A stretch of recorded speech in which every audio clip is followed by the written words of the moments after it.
Hello, beautiful ones. I hope you're all having a beautiful now wherever you are, or at least taking it one breath at a time. I know for a lot of people recently, and it's not just people, by the way, it's the animals that are feeling it too. It's everywhere in everything in nature. All the life in nature is feeling the shift that we are going through. This past month has been one of the biggest shifts that I've experienced, and that from what I hear other people are also experiencing.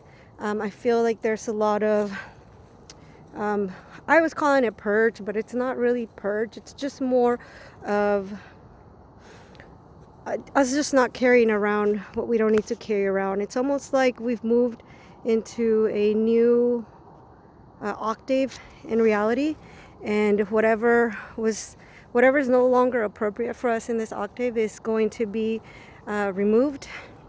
The message that I have today is to just let you all know, whoever listens to this message, to not be afraid, that this is the time for us to be reconnected to our inner being, to our inner source, inner God, whatever title or whatever name you wish to give your soul, yourself, what you are truly.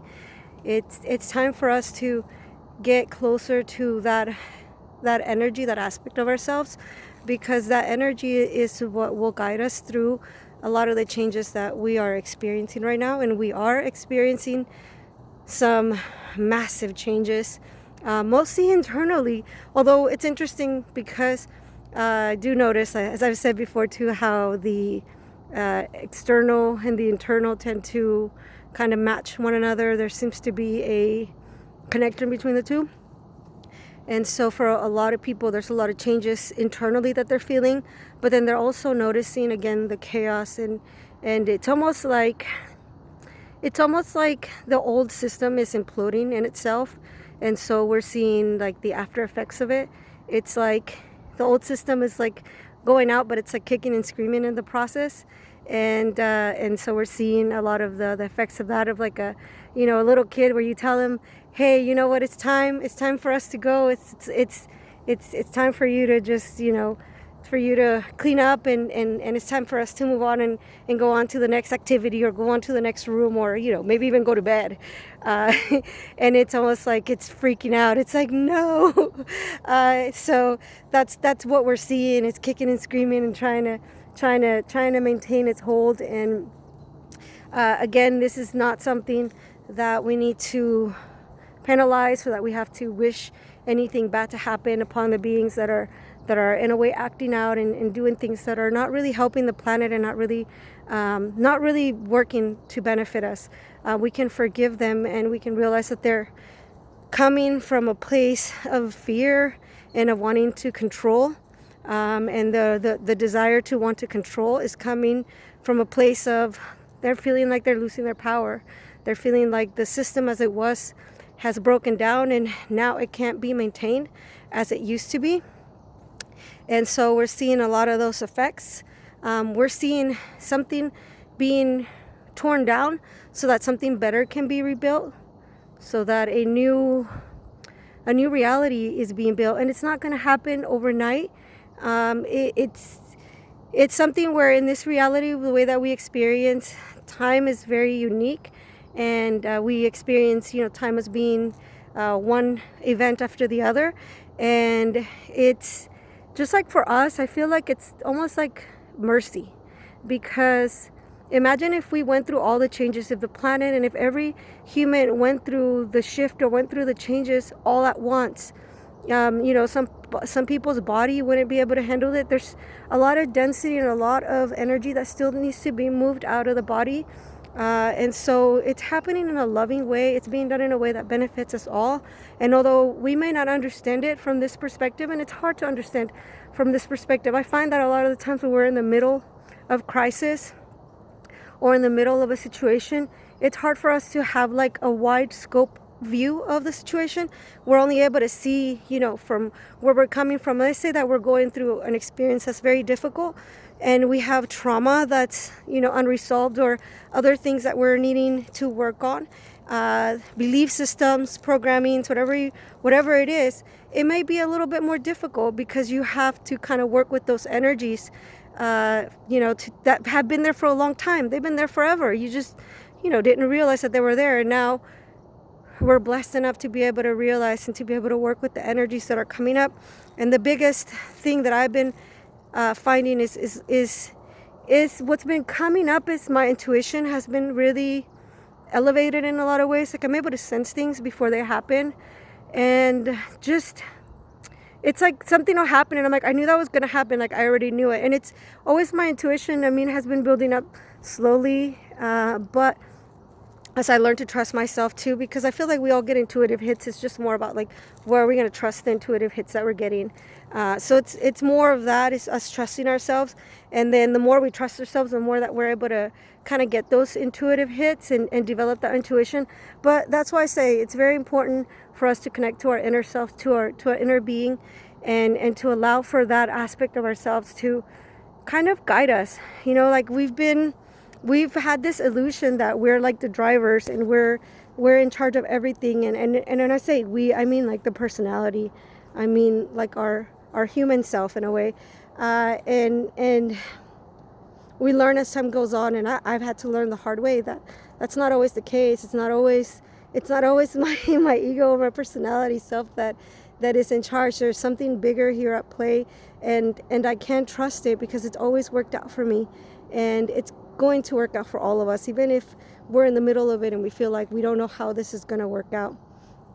I wish I could have like a magic pill that I could give to people, and even to myself, that I could just to help us trust and to help us see reality as it truly is. But the truth is that when we're in this reality, we are kind of caught up in it, in the sense that we believe it, and it's a good thing. It's not a bad thing. It's not like I used to think that, if I get caught up and if I forget, then I'm failing. And it's like, no, actually it's a sign that you're doing great.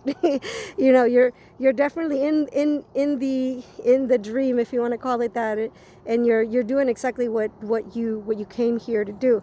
But now for a lot of us, we're starting to get the wake up call, and a lot of us that came here to assist, which may be the case if you're listening to this video. A lot of us that came here to assist, we're getting the wake up call. We've been getting the wake up call, and a lot more people are going to be getting the wake up call. And for those of you that are now waking up and everything's been challenged, maybe your whole reality has been challenged, just keep going. If one day it means that you just have to put one foot in front of the other, just keep going and just have faith that things will change, that things will make sense with time, that you're not lost, that you are being guided, that this reality isn't just haphazardly happening without any sort of guidance and any sort of intervention. In a way, there is a lot of help that we're receiving. There's a lot more to this reality than we realize. And what happens is actually I don't like to say it, but it is a lot of the times orchestrated. And I go back to remembering when I remember before coming to the planet, what it was like, and that we had planned out and even had like simulations of like things that we thought we were going to encounter, that we had planned for, and how we were going to deal with it. And then if you watch that video, I mean, it didn't really work out the way that we had planned. I realized that like in the simulations, it was completely different in reality. It didn't quite work out that way, but you kind of go with the flow. And the great thing about this reality is that you get a lot of do-overs. Some things you can't do over, but you do get a lot of do-overs, and you do get a lot of opportunities. And this universe does allow you a lot of opportunities for growth, for moving forward, for happiness, for peace, and it's something that is something that we cultivate within. It's not something that it has to be that all the chickens are lined up for you to be perfect and for you to have everything. It's something that you grow within, but it does take time, and it does take patience, and everything is working out exactly as it needs to. Which this isn't like some program that's being haphazardly run by an AI that doesn't know what it's doing. It's not like that at all. So just keep going. Just encouraging you guys all to keep going, to not feed into the fear, to try to be present in the moment. Try to live as if you are living just in this moment, and not so much living in the past. And I know that's a practice more than just being like, just do this. I know it takes some practice, but it's a lot of like mental practicing. So you catch yourself in the moment, and you start thinking about the past, or you start thinking, oh, this bad thing's gonna happen. It's bringing yourself into the moment. And how do you bring yourself into the moment? The best way to bring yourself into the moment is through your breath, which has been said repeatedly. Your breath is your connection to source, to life. And so coming into your body, coming into being present, meaning becoming aware of how your breath feels coming in and out of your body. Become aware of, if you're sitting down, become aware of where your body is in space. Open up your eyes and look around you. Look how much things are around you, how much things you miss out because you're so living in your head or in the past or somewhere else where you're not even paying attention to the beauty, to the splendor, to the wonders that surround you. And so becoming aware of your body, becoming aware of your clothes touching your body, becoming aware of your feet, your hands touching, what they come into contact with. That's a great way to kind of come into contact with this moment, with this now. And it pulls you out. And it's almost like the more that you do this, the less that you kind of live in your head or in the past, and the more that you start to kind of ground your energy and your being into this beautiful, perfect moment that is actually heaven on earth that we are actually living in. And for a lot of us internally, maybe there's a little bit of hell that we're living through and that we're seeing the world go through. But what I've learned in my experience is that it's about the inner work. It's about the work that you do with yourself, and that changes your perspective on how you see things. And it can also allow you to have experiences of different realities. I've had recently experiences where I'm 100% sure that I shifted into a new timeline because, first of all, I woke up. It's so weird. I hadn't been able to sleep for days, and well, not days, it was like a couple of days that I hadn't been able to sleep well, and I finally fell asleep. I went into the deepest sleep, and I woke up 5 minutes before my alarm went off, and I woke up and I just felt different. Something just seemed different, and there were differences in my reality. There were things that I had done the day before that were undone when I woke up the day after, and just little slight differences in the world that I've noticed. So we are actually shifting in and out of different realities in each and every moment. I know it's a lot to take in, but we are shifting out of infinite amount of realities in each and every moment. We exist in all of them. We're actually surrounded by all these realities. They're not apart from us. The fifth dimension isn't like, or the sixth or whatever dimension isn't like in some other space. It's right here with us right now as we speak. And we have the portal, the entryway into this realities, into this states of consciousness, which are not existing somewhere else, into the states of consciousness that we can shift to. And you notice that what shifts is you're the one that's doing the shifting. And you notice that slowly the outworld, the world outside of you starts to reflect some of those changes. So anyways, keep going. Just wanted to give you guys encouragement. Again, don't feed into the fear, and have a wonderful evening. I love you. Be blessed. Bye-bye.